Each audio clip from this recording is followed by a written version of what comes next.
అనంత కరుణామయుడు అపార కృపాశీలుడు నేను అల్లాహ్తో ఈ కార్యక్రమాన్ని ప్రారంభిస్తూ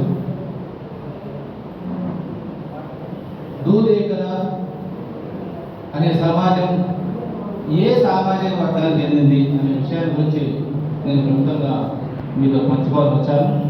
ఎందుకంటే ఇక్కడ అధికంగా విద్యావంతులు ప్రభుత్వపరంగా ఉద్యోగం చేస్తూ 10 మందికి నీతులు బోధిస్తూ 10 మంది సమస్యలు పరిష్కరించే వచ్చే మేధావి వర్గంలో వచ్చారు. కాబట్టి మీరు తెలుసుకోవాల్సినటువంటి అవసరం ఎంతైనా ఉంది. కాబట్టి నేను 2 నిమిషాలు ఎక్కువగా మాట్లాడినా మీరు ఓపికతో విని మీరు గుసగుసా మాట్లాడుకున్న సబ్జెక్ట్ డైవర్స్ అయిపోతుంది. మీరు ఓపికగా వింటే నేను ఏదో 2 విషయాలు మంచి చెప్తే అవి మంచిగా స్వీకరించండి, అవి మంచి కాదంటే మీరు వదిలేసేయండి. కాబట్టి మంచి చెప్తే ఆస్వాదించండి. కాబట్టి దూదేకల సమాజ వర్గం భారతదేశంలో ముస్లిం మైనారిటీ అంటే ఇస్లాం ధర్మంలో 133 ఉపకులాలు ఉన్నాయి. భారతదేశంలో 133 ఉపకులాలు ఉన్నాయి. అందులో అసరఫులు అంటే ఫార్వర్డ్ క్యాస్ట్, నాన్ అసరఫులు అంటే ఓబీసీ.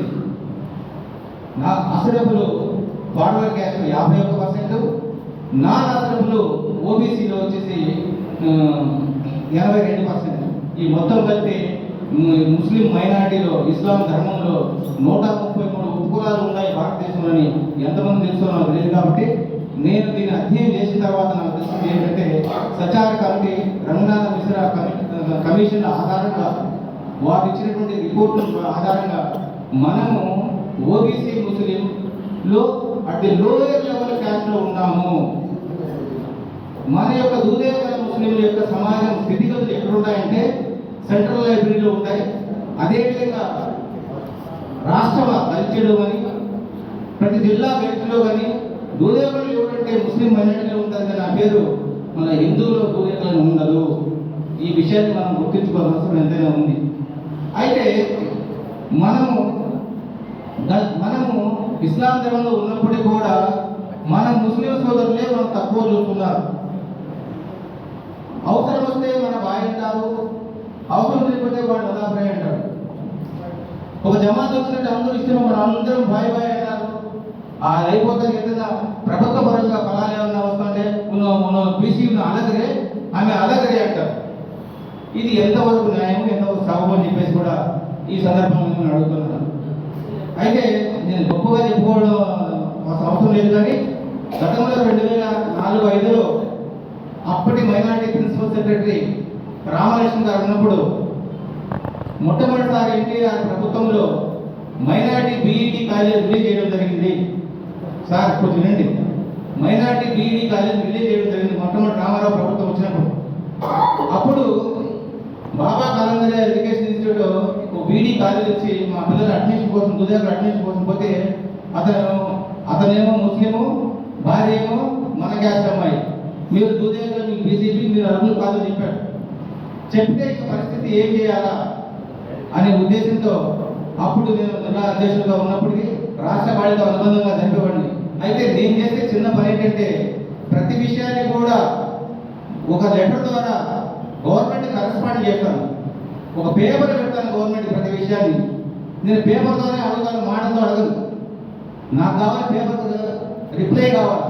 ఆ విధంగా నేను మైనారిటీ ప్రిన్సిపల్ సెక్రటరీ పెట్టినప్పుడు Dudekula sir eligible all Muslim minority education institute చెప్పేసి అప్పుడు ఒక మెమో ఇవ్వడం, దాన్ని బేస్ చేసుకుని సెంట్రల్ గవర్నమెంట్ ఆధారంగా ఓబీసీ ముస్లిం అని చెప్పేసి ఏదైతే ఆ రోజు జీవో ఇచ్చారో ఆ జీవో తెచ్చిన వ్యక్తి నేనే కూడా ఈ సందర్భంగా చెప్తున్నాను. ఎందుకంటే ఎంతమంది ఈ రోజు ముస్లిం మైనారిటీలో మెడిసిన్ సీట్ తీసుకుంటున్నారో, ఎంతమంది మైనారిటీ కాలేజీలో వాళ్ళు మన పిల్లలు చదువుతున్నారో వాళ్ళ యొక్క అందరి దీవెనలు నేను సచ్చినా బతిగా నాకు ఉంటాయని చెప్పేసి కూడా ఈ సందర్భంగా తెలియజేసుకుంటున్నాను. ఎందుకంటే జీవో తెచ్చారు ఈరోజు ప్రతి 2 తెలుగు రాష్ట్రాల్లో కూడా దూదేకల ముస్లిం మైనారిటీలను మనకు లెటర్ ఇస్తున్నారు అంటే మైనారిటీ సర్టిఫికేట్ ఇస్తుందంటే అది ఊరికే రాలా. దీని వెనక చాలా సుదీర్ఘ పోరాటం చేశాము. అయితే రాజకీయంగా ఎదిగే వాళ్ళ పరిస్థితి వేరు. వాళ్ళు రాజకీయ పార్టీ అడ్డు పెట్టుకుంటూ ఉంటారు, వాళ్ళ లీడర్లు అడ్డు పెట్టుకుంటుంటారు, పదవులు తీసుకుంటారు. అయితే అలాంటి వాళ్ళు ఎవరైనా స్పందించి మన కులం కోసం పనిచేసిన నాయకులు లేనేటట్టు చెప్పేసి కూడా ఈ సందర్భంగా తెలియజేస్తున్నాను. ఈ విషయంలో మొన్నటి కూడా గత 30 ఏళ్ళు ముస్లిం మైనారిటీ మినిస్టర్ ఉన్నటువంటి మన కడప జిల్లా వాస్తవులు డాక్టర్ తల్లి భాష అయితేనేమి, డాక్టర్ ఈయన ఆమ్దుల్లా గారు అయితేనేమి, తర్వాత అంజద్ భాష అయితేనే అనేక పర్యాయాలు లెటర్లు ఇవ్వడం, దానికి సంబంధించిన అన్ని జీవో సబ్మిట్ చేయడం, కోర్టు ఆర్డర్ సబ్మిట్ చేయడం జరిగింది. అయితే మనకు ప్రధాన శత్రువులు ఎవరంటే మన ముస్లిం సోదరులే, ముల్లాలే. ఎందుకంటే ప్రతి విషయం ఏదైనా వాళ్ళ సమస్య వస్తే ఈ ముల్లాలంతా పోయి సీఎం దగ్గర కూర్చుంటారు, కానీ ఈ 100% ముస్లిం సోదరులు మన వాళ్ళే ఇళ్ళని పిలుచుకోకపోయి మా సీఎంతో మాట్లాడుతున్న సమస్య అడుగుదాము చెప్తామంటే ఎవరైనా ఉన్నారా?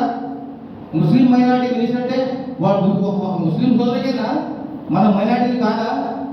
కాబట్టి ఈరోజు నిన్నటికి మొన్న కూడా నేను మన minority minister and law minister అయినటువంటి మన ఫరూక్ గారు నంద్యాలలో కలసడం జరిగితే వాళ్ళు కూడా ఏం చేశారంటే నేను రిప్రజెంటేషన్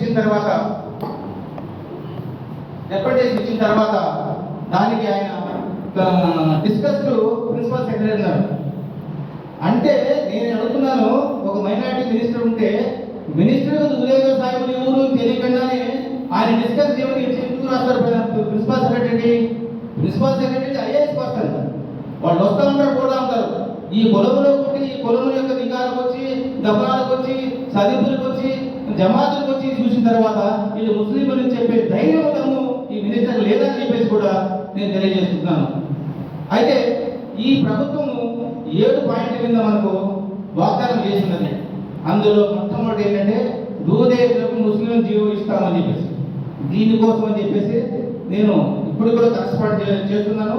రేపు 16వ తేదీ కూడా నేను సెక్రటరీ వేసి మనం ఎప్పుడైతే దూదేవులు గుర్తింపు ఉండాలా, దూదేవుల సాయిగా ఉండాలంటే దూదేవులు ముస్లిం జీవో తెచ్చుకున్న రోజే మనకు, మన పిల్లలకు, మనకు భవిష్యత్తు ఉండాలి. ఎప్పుడైతే మనం జీవోలో మనం మేధావ ముస్లింలు ఏ విధంగా యాడ్ చేస్తారో అదే విధంగా దూదేవుల ముస్లింలు యాడ్ చేస్తేనే మన స్థితి, మన యొక్క పిల్లల యొక్క స్థితిగతి మారుతుంది. ఎందుకంటే ఏదైనా చిన్న ఇబ్బంది వచ్చినప్పుడు సర్క్యులర్ ఒక మెమో తెచ్చుకుంటాం. సర్క్యులర్ మెమోలు జీవోలు కావు, శాస్త్ర పరిష్కారం కాదు.